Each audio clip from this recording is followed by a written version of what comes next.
Hey, salut la gang, bienvenue à Question Auto. J'espère que vous allez bien. Matt qui est à bord de la Honda Accord hybride. Eh bien oui, même si les berlines ne se vendent pas super bien, il y a plein de versions hybrides qui sont disponibles pour suivre la tendance, bien entendu, de maximiser la consommation d'essence ou encore son empreinte environnementale. Du côté de l'extérieur, mis à part les roues qui sont différentes, les petites badges hybrides, ça reste un Accord classique. Allez voir la vidéo qu'on a fait sur l'extérieur d'une Honda Accord. Vous n'allez pas être nécessairement surpris avec le style. Et bien entendu, la pneumatique aussi est totalement changée. 225-50-17, on roule des Michelin Energy Saver AS All Season. Bon pour l'économie d'essence, mais pas nécessairement un gros mordant, mais quand même une bonne durabilité aussi. Puis à l'intérieur, vraiment encore une fois, un Accord classique. Allez voir la vidéo qu'on a fait, j'ai l'impression de me répéter, mais ça se ressemble un peu. Mis à part vraiment l'instrumentation qui nous offre une visibilité d'une aiguille qui va nous dire si on est en mode charge, en mode éco, en mode sport, en mode accélération. Mis à part ça, c'est pas mal identique à ce qu'on avait dans l'Accord régulier. Même aussi au niveau de l'écran central, tout ce qu'on a, c'est des applications un peu plus précises sur notre consommation, notre batterie en tant que telle.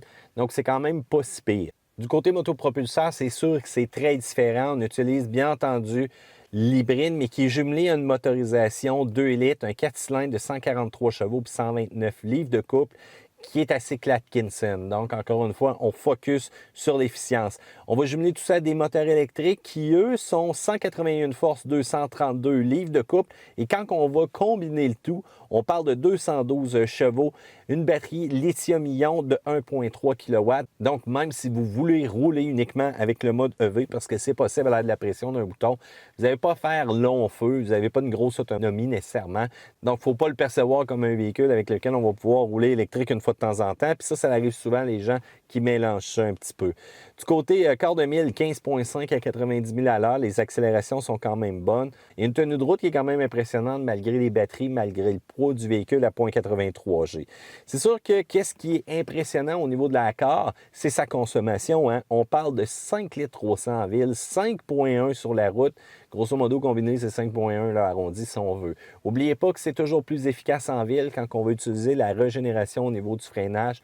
On va appuyer sur le freinage et hop, on va voir la batterie qui va recevoir de la nouvelle énergie générée justement par cette force-là. C'est comme ça qu'on va avoir une consommation qui va être assez impressionnante. Au niveau des modes de conduite, eh bien, il y en a 3 différents. Un mode EV qu'on va utiliser uniquement la puissance de la batterie. Un mode hybride qui va utiliser l'électricité pour justement propulser la voiture avec la motorisation à essence pour donner de la puissance au générateur. Et le dernier mode, c'est un mode moteur à essence, littéralement. Donc, un set d'embrayage va tout simplement fixer cette motorisation-là et on va rouler avec celle-ci, dépendant, bien entendu, des conditions. L'Accord, elle a quand même une personnalité propre, surtout en mode hybride. Il ne faut pas oublier que c'est 250 livres plus lourd qu'un modèle 1.5 turbo. La batterie est vraiment située sous le siège arrière, fait qu'on ne sent pas nécessairement que le véhicule est quand même débalancé, mais on n'oublie pas que les pneus manquent un petit peu de mordant, surtout dans des conditions un peu extrêmes. Puis quand ça va venir le temps de faire froid, je vous le dis tout de suite, c'est pas mes préférés. Au freinage, on n'en perd pas, mais la distance est quand même assez longue.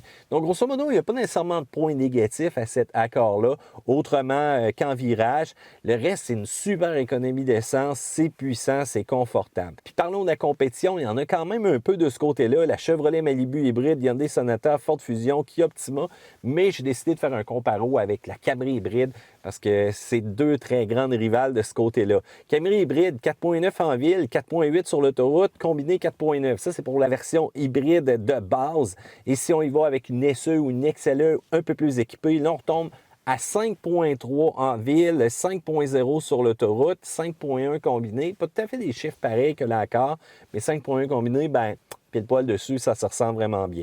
L'intérieur est quand même de classe, puis on n'oublie pas qu'on a encore une fois une super économie d'essence. C'est un petit peu plus l'Accord en version LE, version de base, version moins équipée. Freinage, encore une fois, moins communicatif. Il ne faut pas oublier que l'hybride, ben, LE est plus économique que le SE et XLE. En tout cas, ça, c'est un peu particulier. Donc, un petit point à bémol là-dessus. Mais là, on va parler dollars. L'indice McMath au lieu de l'indice McSweet. Je ne vais pas lui voler sa phrase, mais parlons argent, OK? Donc, un test de dollars. À partir de quand ça devient rentable? la différence de prix entre une Accord régulière et une Accord hybride. Parce qu'il y a quand même une bonne différence, là. Vous allez voir que ça apparaît sur le portefeuille à partir de quand que ça commence à être rentable. Sortons les maths.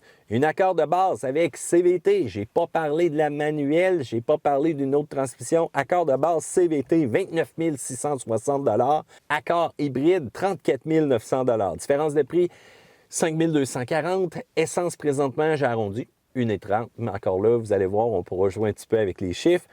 Conso combiné 5.1, à partir de quand ça devient rentable? À partir de quand vous êtes juste kiff-kiff avec la différence d'essence qu'on a? Parce que la hybride, il ne faut pas oublier qu'il y a quand même une petite différence de consommation entre une Accord régulière puis celle-ci. Puis là, quand on fait la différence, grosso modo, c'est quasiment 2 litres, là. Tu sais, c'est pas énorme en tant que tel. Fait qu'avant de renflouer notre portefeuille avec cette différence-là, ça prend 191 941 km avant de tomber kiff-kiff, là.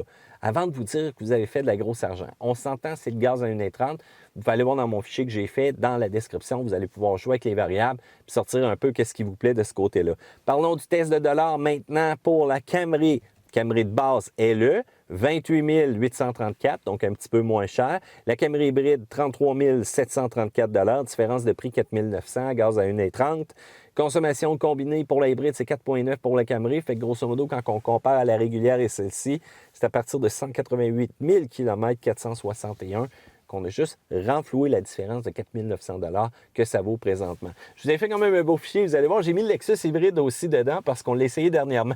Et tabarouette, ça prend encore plus de kilométrage avant de créer l'équivalence avec la différence. Là, vous allez me dire, ouais, mais tu n'as pas les mêmes équipements dans les deux véhicules, là. Oui, mais on parle d'efficience d'essence. Quelqu'un qui achète un véhicule hybride, bien souvent, ça ne les dérange pas trop d'avoir toutes les options, d'avoir le cuir le plus fancy, d'avoir la voiture la plus équipée. Il focus sur l'essence. Donc, allez-y de toute façon aux sections commentaires. Dites-moi ce que vous en pensez en bas. On est là pour échanger. Faites un pouce en l'air parce que vous aimez cette vidéo-là. Allez voir mon fichier dans la description. Accélération du Accord hybride, c'est sur Car Question. Abonnez-vous, venez me jaser. Ça me fait toujours plaisir, gang. À plus.